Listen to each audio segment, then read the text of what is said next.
हो जाएगा तो अनर्गल बातें आप कभी नहीं सुनेंगी, केवल भगवान का ही पुराणवाद सुनती रहेंगी। प्रथम भगति संतन कर संगा, प्रथम भगति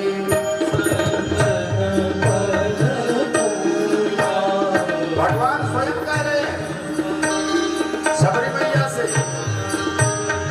प्रथम भगति संतन कर संगा, प्रथम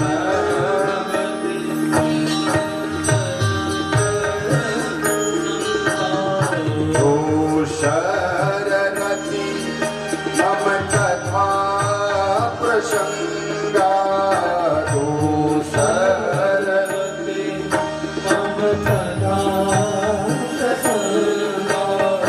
सबसे पहले संतों का संग करो, और जब संतों का संग हो जाएगा तो सहजता से दूसरी भक्ति आपके पास चलकर आ जाएगा, क्योंकि संत हमेशा भगवान के पुराण बातों को गायन किया करते हैं।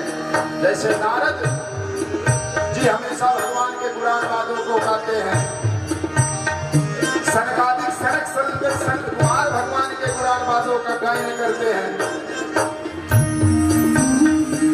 गुरुपद पंकज सेवा तीसरी भगति अमान, चौथी भगति मम गुण गनहि, करहि कपटि तज ज्ञान। तीसरा भक्ति क्या है? अपने गुरुओं के चरण कमल की पूजन करो। गुरुपद पंकज सेवा, अगर आप अपने गुरुजनों के चरण कमलों का पूजन करती हैं तो वह भी सेवा मेरा ही सेवा कहलाता है।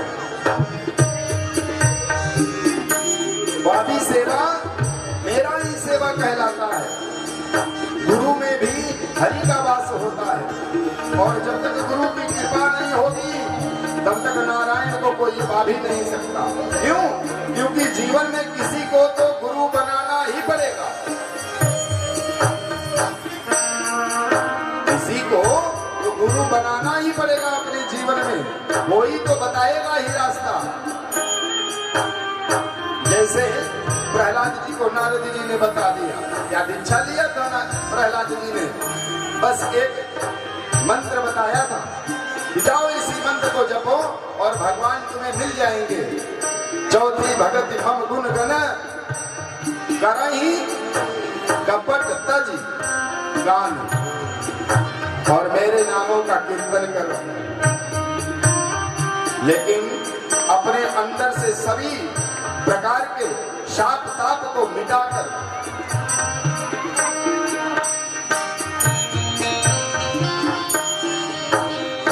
मंत्र जाप मम दृढ़ विश्वासा, मंत्र जाप मम दृढ़ विश्वासा, पंचम भजन सुवेद प्रकाशा, पंचम भजन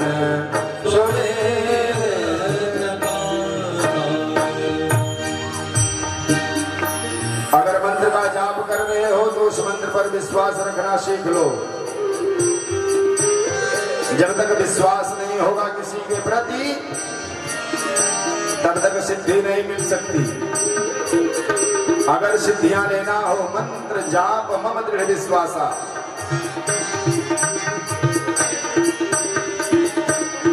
प्रहलाद जी को भगवान के प्रति विश्वास था,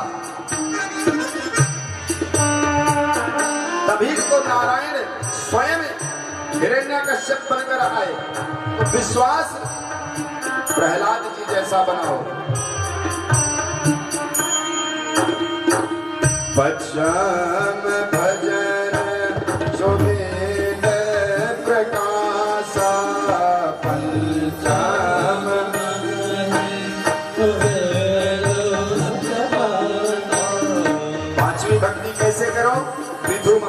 जैसे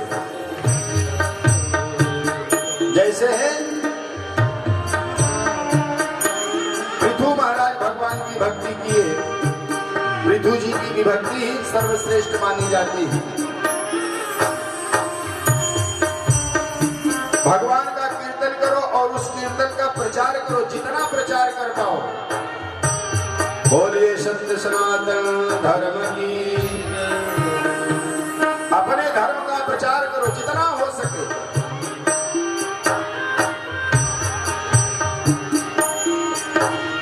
छठ दाम शील विरति बहु कर्मा। छठ दाम शील विरति बहु कर्मा। छठ दाम शील विरति बहु कर्मा। छठ दाम शील बहु कर्मा। निरत निरंतर सजन धर्मा। निरत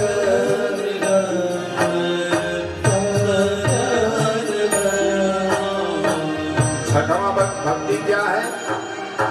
अपने जीवन में आप विनम्रता ले आए। बिना विनम्रता के आपके अंदर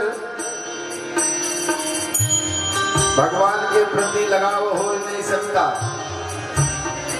जब तक शील विनय से युक्त नहीं हो जाओगे, अहंकार आपके हृदय में रहेगा, तब तक परमात्मा नहीं मिल सकता। इसलिए विनम्रता ले आओ। सिया राम मैं जब सब जग जानी। जब पूरे जग में आप भगवान का ही दर्शन पाने लगोगे। सिया राम मैं जग सब जग जानी, करहु प्रणाम जोर जुग पानी। हर जीव में भगवान का दर्शन होने लगेगा, तब आपको परमात्मा मिलेंगे, तब हृदय में आएंगे। अगर ऐसा ही निरंतर जो भी प्राणी जो भी सज्जन करता रहा तो भगवान अवश्य आ जाएंगे। सातम शम मोहिमय जग देखा।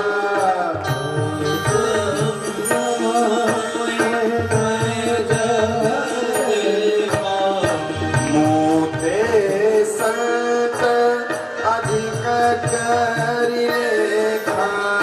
मोते संत अधिक करि लेखा। सुखदेव जी कहते हैं राजा इस परीक्षित, भगवान के शरण में पहुंचाने का माध्यम है संत। क्यों? क्यों? संत के अंदर ही वो गुण होते हैं। पूरे जगत के लोग तो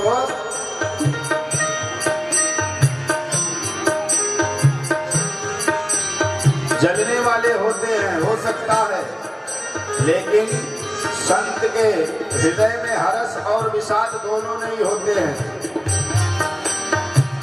वो पूरे संसार को सुख पहुंचाने वाला होता है।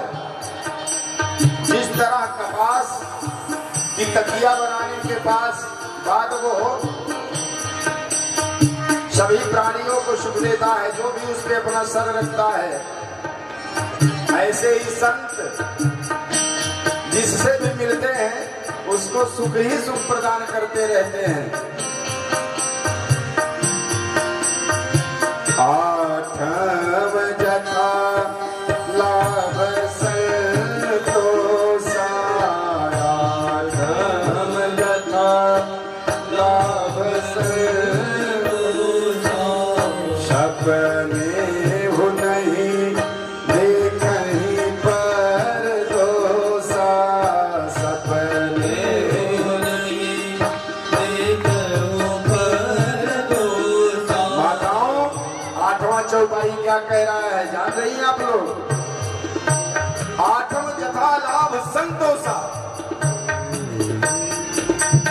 संतोष सबसे बड़ी चीज है। अगर संतोष नहीं रहा मन में तो मन शांत नहीं हो सकता। और जैसे ही संतोष आ गया वैसे ही ये मनीराम शांत हो जाएंगे। और जब तक मनीराम शांत नहीं होने वाले हैं तब तक भगवान का ध्यान आप हम सब कोई भी हो धर नहीं सकता है। सपने हो नहीं देखें पर दोषा। हमारा पड़ोसी क्या करता है, हमसे क्या मतलब है। अरे पहले अपने अंदर के दोषों को आप नष्ट करो और दूसरे को दोषों को मत देखो कि ये क्या कर रहा है क्या नहीं कर रहा है। आज हम यही देखते हैं कि ये मेरे लिए गड्ढा खोद रहा है तो मैं कल इसके लिए गड्ढा खोदूंगा, मैं इसके लिए गड्ढा खोदूंगा, छोड़ूंगा नहीं इसे। यही हम सब कर रहे हैं। इससे क्या सारा मामला बन जाएगा? नहीं बनने वाला है। अरे जो पाप वो कर रहा है वही आप भी करो तो इसमें क्या मिलने वाला है? कोई अर्थ सिद्ध होने वाला है? नहीं होने वाला है। इसलिए जब आप सुधरोगे हम सुधरेंगे तो जग सुधरेगा। क्यों मिश्रा जी? हम सुधरेंगे तो जग सुधरेगा। पहले स्वयं सुधरने का प्रयत्न करो। जब स्वयं सुधरोगे तो आपको देखकर लोग धीरे धीरे सुधरते जाएंगे। सपनों नहीं देखई पर दोषा। आप दूसरे में दोष देखना बंद कर दो, केवल अपने आप को संभालो और दूसरे में क्या अवगुण है क्या दोष है उनकी निंदा उनकी चुगली दूसरे से करना बंद कर दो। इससे हकीकत में पाप मिलता है। और नहीं तो श्रीमद् भागवत महापुराण उठाकर आप लोग पढ़ लीजिए। 8वें स्कंध में आपको यही सब मिलेगा। बोलिए जय जय श्री राधे।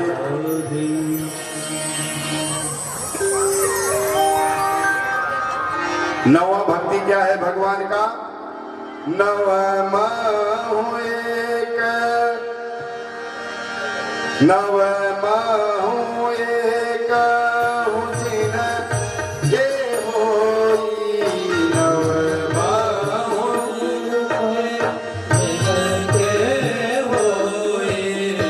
नारी पुरुष सचराचर कोई नारी पुरुष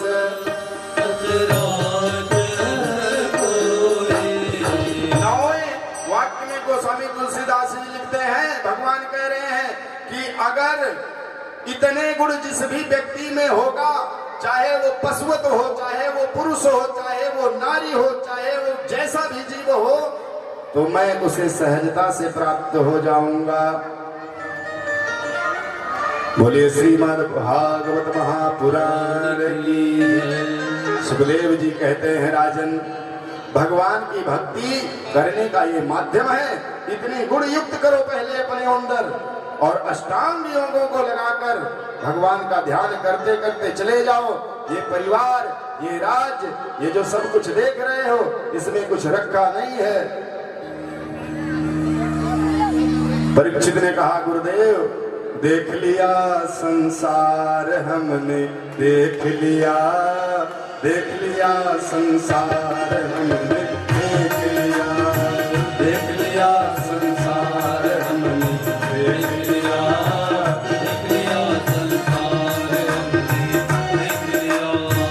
देख लिया हाँ, देख लिया हाँ, देख लिया हाँ, देख लिया, देख लिया हाँ, देख लिया हाँ, देख लिया हाँ, देख लिया संसार हमने, देख लिया संसार हमने, देख लिया संसार हमने,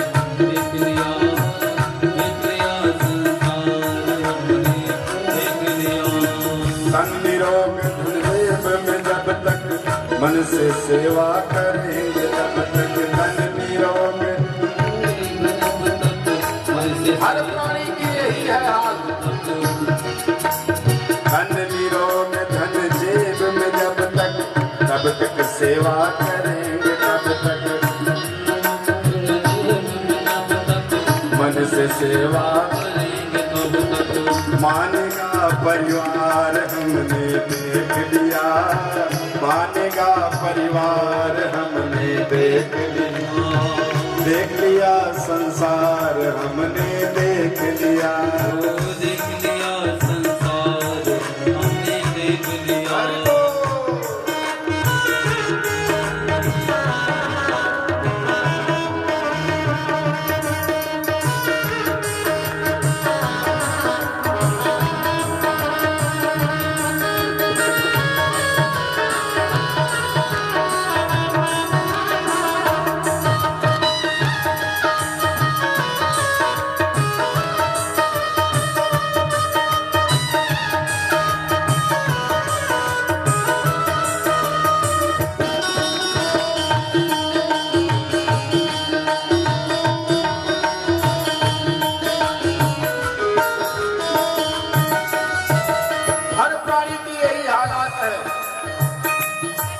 आप लोग गौर से विचार करो, इसमें सोचो। जिस जिसका विश्वास किया है उसने हमें निराश किया है, जिस जिसका विश्वास किया है उसने हमें निराश किया है। हाँ, जिस जिसका विश्वास किया है उसने हमें निराश किया है, जिस जिसका विश्वास किया है उसने हमें निराश किया है। हरे बन के रिश्तेदार हमने देख लिया, बन के नातेदार हमने देख लिया संसार हमने देख लिया संसार हमने देख लिया संसार हमने देख लिया।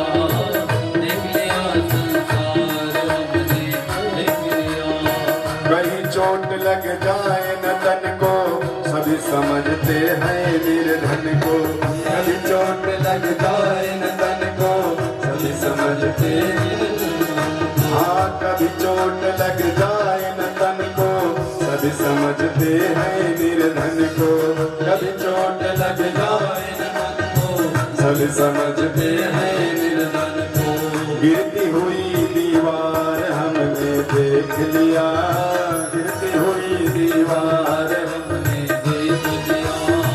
देख लिया संसार हमने देख लिया संसार हमने देख लिया संसार हमने देख लिया।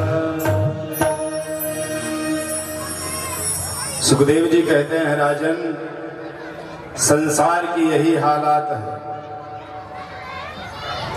और मैं तो बड़ा परेशान हूं ये संसार देखकर।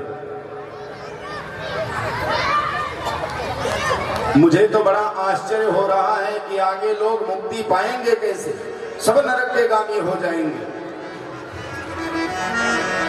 इतने दुष्ट राजा हो गए हैं, इतने दुष्ट प्राणी हो गए हैं कि हमारा हृदय एकदम व्यथित हो गया है। सुखदेव जी कह रहे हैं परीक्षित जी से, और आज तो एक दृश्य देखकर हमें बड़ा ही दुख हुआ। इससे अच्छा था कि इसे देखने से पहले मैं मर गया होता। ऐसा चांडाल राजा मैंने, ऐसा पापी राजा मैंने देखा नहीं। परीक्षित क्रोध में आए, बोले गुरुदेव कौन वो राजा है, बताओ मुझे। मैं इस पूरे भूरलोक का राजा हूं, चक्रवर्ती सम्राट।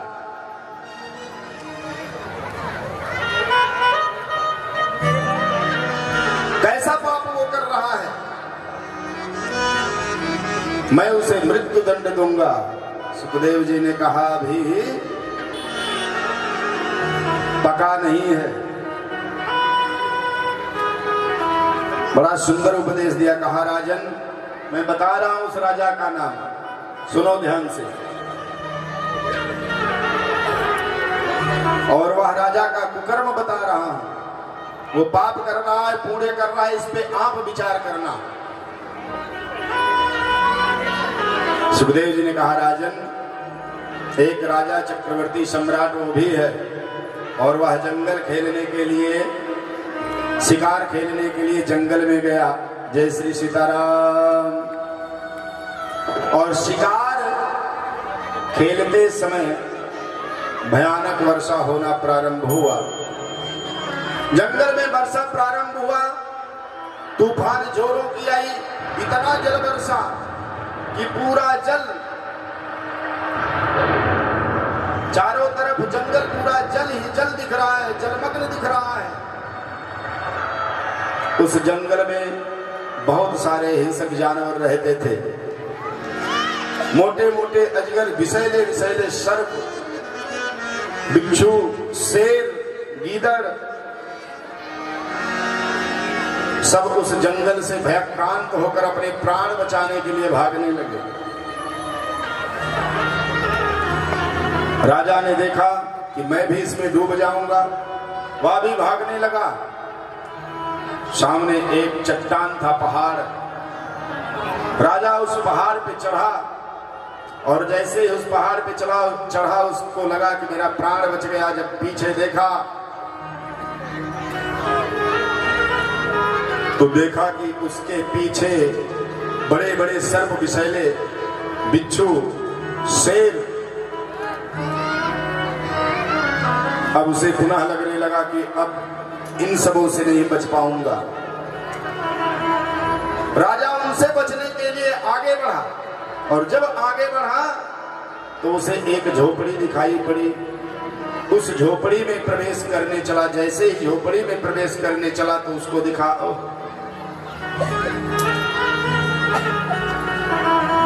इसमें तो, इस झोपड़ी में रहने लायक नहीं है, बड़ा दुर्गंध आ रहा है इस झोपड़ी से। छोड़ो, इस झोपड़ी में क्या जाना, लेकिन प्राण को बचाना है, इसलिए उस झोपड़ी में उसे जाना है। वह राजा उस झोपड़ी में जाना भी नहीं चाहता है और जाना भी पड़ रहा है। जैसे ही राजन उस झोपड़ी में पांव रखा, उस झोपड़ी में रहने वाला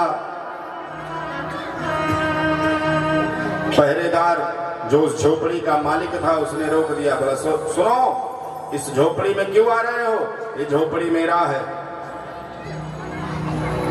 ये कुटिया मेरा है, इसमें तुम नहीं रह सकते। बोले, भैया, इसमें मैं रहना भी नहीं चाहता हूं,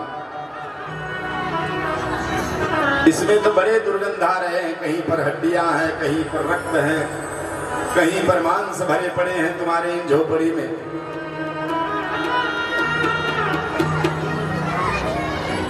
इसमें मैं आना नहीं चाहता हूं, लेकिन मेरा प्राण संकट में है, इसलिए मैं इसमें आ रहा हूं। आप थोड़ी देर के लिए मुझे आप शरण दे दीजिए, और शरणार्थी को कभी भगाना नहीं चाहिए। और मैं चक्रवर्ती सम्राट हूं, मैं सुबह तुम्हारे इस कुटिया को छोड़कर महल में चला जाऊंगा, मैं इसमें नहीं रहूंगा। सुबह होते ही बार बार विनती किया, कुटिया का मालिक उसमें रहने के लिए परमिशन दे दिया। कहा, ठीक है, एक रात्रि की बात है तो रह लो। राजा एक रात्रि व्यतीत किया। सुबह जब हुआ तो कहा, जाओ अब अपने महल को जाओ। एक ही रात्रि में, सुखदेव जी कहते हैं, राजन, एक ही रात्रि में उस राजा को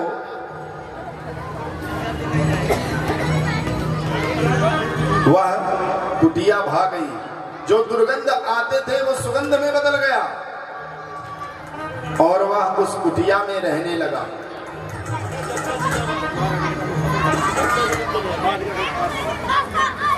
जब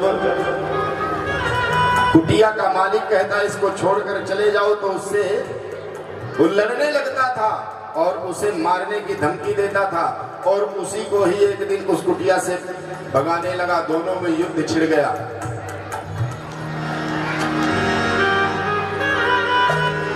तब तक बड़े क्रोध में आकर परीक्षित जी ने कहा, गुरुदेव आप आज्ञा दीजिए, कौन वो दुष्ट राजा है जो ऐसा जघन्य अपराध कर रहा है, दूसरे के कुटिया को अपना बना रहा है। सुखदेव जी ने कहा, राजन वो कोई और नहीं है, वो आप हो। जैसे ही सुखदेव जी ने कहा वो आप हो, राजन वो तुम हो। तुम्हें भगवान ने इस कुटिया को जब तक के लिए दिया था तभी तक इस कुटिया में रहना था। अब अष्टांग योगों में बैठ जाओ और इस कुटिया को छोड़कर ऊपर चले जाओ। जैसे ही गुरुदेव ने इतना कहा, गुरुदेव के चरणार बिंदों में प्रार्थना करते हुए चले गए। प्रार्थना हम भी आप भी अभी करेंगे। सबसे पहले आप लोगों को हम सूचित कर दें, माताओं, कल आप सब लोग पूर्णाहुति डालेंगी। आप सबों ने कल जो कथा सुनी है उसका पुण्य अर्जित करने के लिए पूर्णाहुति डालना आवश्यक है।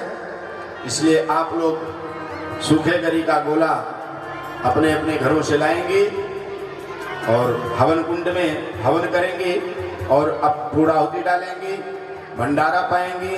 और आप लोगों से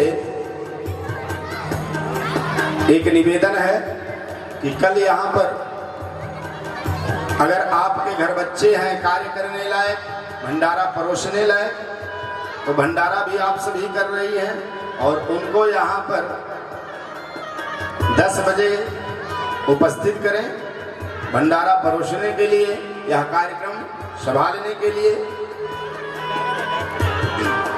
भंडारा बैठा करके खिलाया जाएगा। पहले जहां तक सेवा बन पाए वहां तक सेवा आप करो, क्योंकि जनता भी